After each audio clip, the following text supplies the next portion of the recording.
Imagine a morning rush hour without the noise. No angry horns blaring, no engines rumbling in gridlock, no screeching tires. Instead, what you hear is something entirely different. It's the gentle whir of bicycle wheels on pavement. It's the sound of children laughing as they pedal to school, their parents gliding alongside them. It's the quiet chatter of neighbors exchanging greetings as they pass each other on wide, tree-lined paths. This isn't some futuristic utopia or a scene from a Hollywood movie set.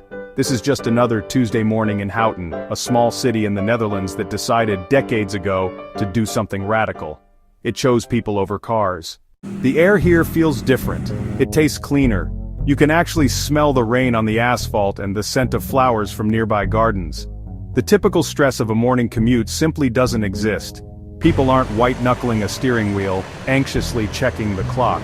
They're moving at a human pace, connected to their environment, not sealed off from it inside a metal box. They see the world around them, notice the changing seasons in the leaves of the trees, and make eye contact with the people they share their city with. It's a profound shift in perspective, one that redefines what urban living can, and perhaps should, feel like every single day. This daily ballet of bicycles is the lifeblood of Houten. It's how business gets done, how groceries are brought home, and how friends meet for coffee. It's a city in constant, gentle motion. The infrastructure isn't just an afterthought, it's the main event. The bike paths are wide, smooth, and direct, creating a seamless network that connects every home, school, shop, and park. They are the arteries of the city, and the rhythm you feel is the collective heartbeat of a community moving together. Forget the chaos of Times Square, or the endless traffic of the 405 freeway in Los Angeles. Houten offers a powerful counter-narrative, a living testament to a quieter, saner way of life. To understand how Houten became this cycling paradise, you have to go back to the 1970s. It was a time when cities all over the world were doubling down on cars. They were widening roads, building massive highways through city centers, and designing communities around the automobile.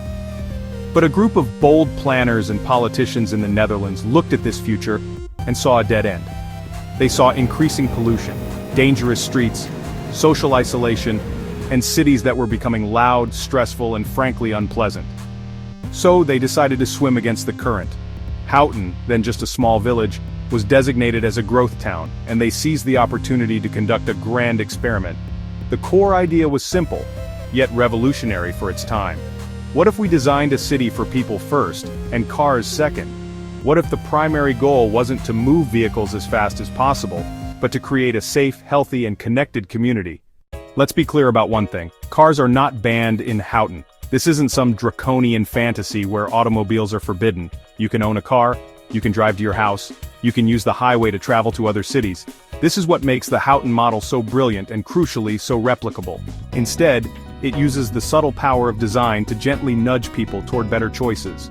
So, they simply made the bike path the most convenient and pleasant path to follow. It's a masterclass in behavioral economics applied to urban planning. The city doesn't tell you what to do, it simply presents you with a set of options, and the best option also happens to be the healthiest, greenest, and most sociable one. Houten stands today as a living, breathing blueprint for a new kind of city. In an age of climate crisis, urban congestion, and social fragmentation, its lessons are more urgent than ever. It shows us that we don't have to accept traffic-choked streets and polluted air as the inevitable price of modern life.